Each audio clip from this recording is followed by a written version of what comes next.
বাইকটা দিচ্ছে আম্মাই কিনে, আব্বাই দিচ্ছে তেল। তাই তো আমার গতির সাথে জেট বিমানও ফেল।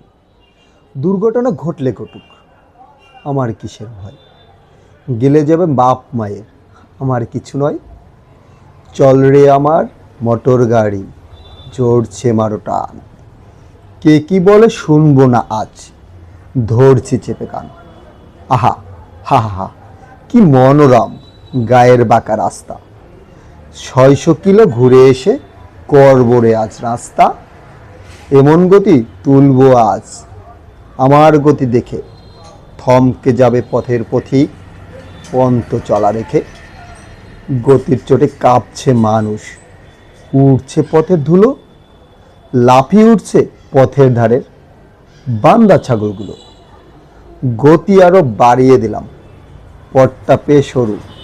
হঠাৎ দেখি সামনে আমার বিশাল বড় গরু।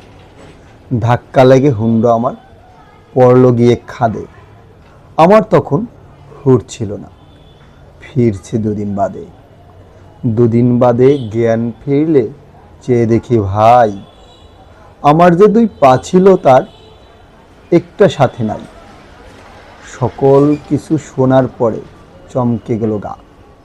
বাইকটা নাকি ঠিকই আছে, আমার গেছে পা। আমার শখের বাইকে এখন অন্য মানুষ চড়ে। পাহাড়ে কান্দি আমি বন্দি হয়ে ঘরে। ঘরে বসে ভাবি আমি পাটা পেতাম ফিরে। তিরিং বিরিং ছেড়ে আমি বাইক চালাতাম ধীরে। মন রে বলি যদি তুই বসতি 2 দিন আগে, তবে কি তোর পাহাড়িয়ে